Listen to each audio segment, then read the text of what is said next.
Konami Studios.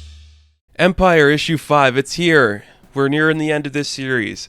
Every issue that came out so far, I've said a couple things. I think they're enjoyable. I think it's got a summer blockbuster feel, like an event you'd get out of the 80s or something.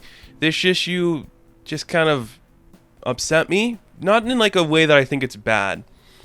But the places it went, I think, were very predictable, very easy, and didn't really do that much to make me think this is going to be a good finale. It just kind of went to a certain place that was very predictable, very easy, instead of maybe doing something different. And it kind of upsets me, especially considering who we got writing this series. Dan Slott, who he's done a lot of great stuff in Marvel, love him or hate him, he definitely knows how to tell a story. And Al Ewing, who's another guy, love him or hate him, he definitely knows how to tell a story. So just how they went to certain places here, I'm like, come on guys, I know both of you can do better than this. This issue picks up, we see the conclusion of what happened when Johnny and Carol went to go visit Wiccan. He tells them the story about how him and Teddy went to go get engaged in Vegas, and they got married, and they hitched there, all their friends came to visit in like a short notice. Cool, I think we're getting that entire story in another issue that's a tie-in. I might pick that up, I don't know if I will, but I like that they're married. I think it's about time those characters got settled down and into their roles there, so I'm okay with that. And then even Wiccan's still like, if you saw his eyes then, you'd see his eyes now. They're not the same person. And I kind of like that. There was just like a weird just like look that Johnny gives to Carol where they're both smiling.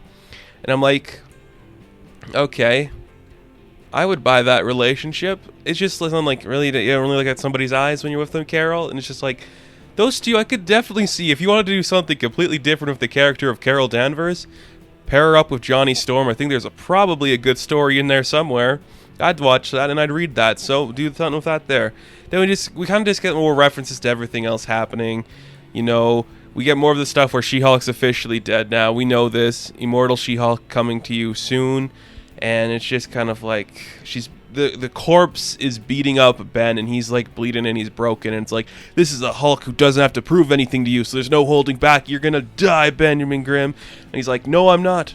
I'm fighting for these two kids we found in the tie-in book that you guys probably need to read to understand who I'm talking about. These kids that are currently in Fantastic Four, issues 21 and 22. Those kids. That's who I'm fighting for. So I'm gonna destroy the corpse of She-Hulk and the weird creature that's growing on her. Cool. Like, that was a good Ben moment. I'm glad he kind of got that kind of thing happening in this issue, but I was also just like, that's great. We know what's going on here. Let's move past it. And my least favorite part of this book, too, I think, was the stuff with T'Challa. And in the last issue, T'Challa did some weird stuff that I was just kind of like, really? This doesn't seem like something T'Challa would do, so why are we taking T'Challa here? This issue really exemplifies that. He kind of just stays behind as the rest of the forces are coming in. He's still like in the Wakandan place and everyone's coming at him. And he's like, we're in the ENDGAME now. You remember that movie you guys watched where people attacked Wakanda? We're there. We're in that movie kind of, but it's a comic book. Because synergy. Brand synergy. That's how we get people to read a comic book if we quote the movie. First off, you're not going to do that. You already have a lot of people not interested in Empyre quoting the movie. You're not going to get it. So whatever, and then it's just kind of just like he has a sword, he's attacking everybody.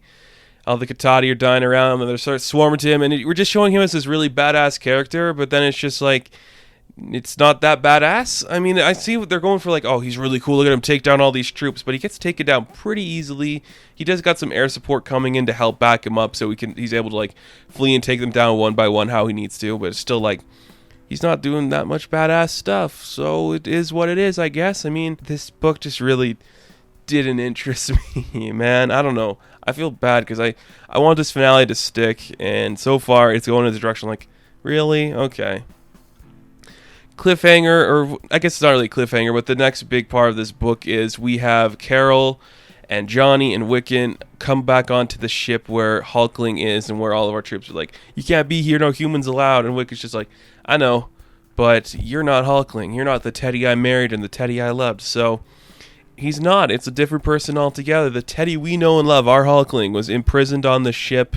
There's another prisoner of war, just another faceless man in an operation. And it's kind of like that classic Man in the Iron Mask thing I get. Like, is he actually now going to take over the ship and become the big dog there? That would be cool to see, but I'm just kind of like, what a twist that I could have saw coming, but I didn't think about it enough because I didn't really want it to happen. I think there's a way better story in there if Hulkling actually just kind of goes bad for a minute, and then he just thinks this is what you have to do to make war happen, because he's not a guy who's really been part of a huge war before at this scale. I think that could have been cool, but this is fine. It's good enough. I'm not going to complain. And then we just see like everyone's still attacking Earth. The Katati are taking everyone down. Swordsman stabs Black Panther. We're just like, yeah, we're taking over. I'm pretty sure we end this book and Tony Stark has built a suit of armor for Reed Richards. Cool. Like, talk about something I don't think I wanted, nor did I want in any regard of the word. Like, who really needed to see Reed Richards in an Iron Man suit, or just like a suit of some sort for him? They showed some artwork at the back of the book too that shows the sketch for what it's going to look like. Oh my goodness. Yeah, it's just not a great book. Not a lot happened in this one too. And I will say, I think more so than the past books, the art here really felt like they needed to rush this out. It didn't look as clean. It just looked kind of just like drawn on in a very fast way, where everything doesn't really look as clean as it has in previous issues, and that kind of upsets me. But it's fine. I mean, we got one more issue left. We got a bunch more tie-ins coming out, so it could be fun or it won't be. I don't really care anymore because the book's coming to an end. So, Empyre number 5. It's good for the most part. It quotes Avengers Infinity War.